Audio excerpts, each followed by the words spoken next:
السلام علیکم ورحمۃ اللہ وبرکاتہ۔ اعوذ باللہ من الشیطان الرجیم، بسم اللہ الرحمن الرحیم۔ رب زدنی علما۔ قرآن کے 5 حقوق ہے، ہم پر قرآن کے 5 حقوق ہے۔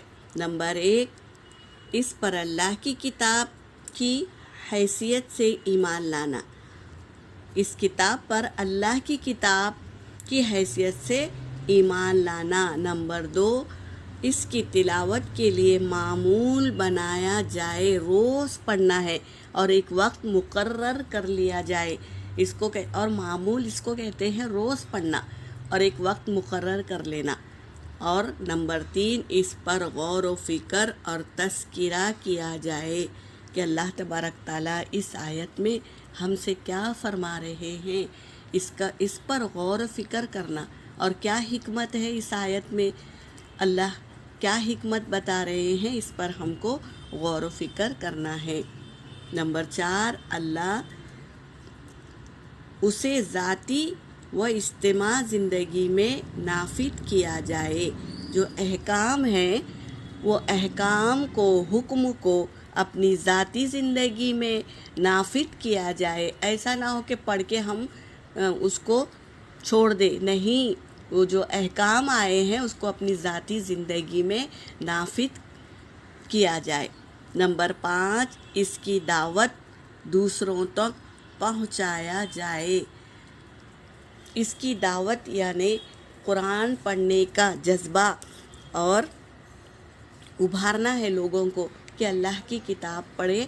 آپ نے قرآن پڑھا، آپ کو قرآن پڑھنا آتا ہے تو ان باتوں کا تذکرہ کریں لوگوں کے سامنے اور انہیں جڑنے کی ترغیب دے۔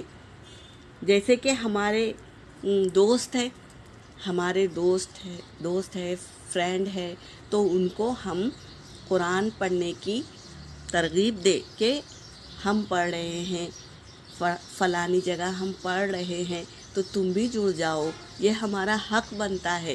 نبی کریم صلی اللہ علیہ وسلم کی چاہت کیا تھی کہ ہر ایک ایمان لے آنا، یہی چاہت تھی، تو ہم کو بھی یہ چاہت، یہ صفت ہم کو بھی اختیار کرنا ہے۔ ہم کو پڑھنا آ رہا ہے تو ہمارے دوست کو بھی پڑھنے کے لیے رجوع کرے کہ فلاں جگہ یہاں ہم پڑھتے ہیں، آپ بھی جوائنٹ ہو جائیے، آپ بھی پڑھیں، تو اسے کہتے ہیں ترغیب دینا۔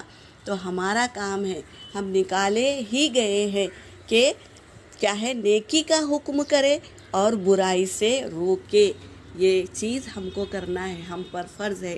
تو ہم انشاءاللہ ان 5 چیزوں پر عمل کریں گے، کوشش کریں گے، عمل کرنے کی کوشش کرتے ہیں نا، وہی کوشش کرنے والا ہی کامیاب ہوتا ہے۔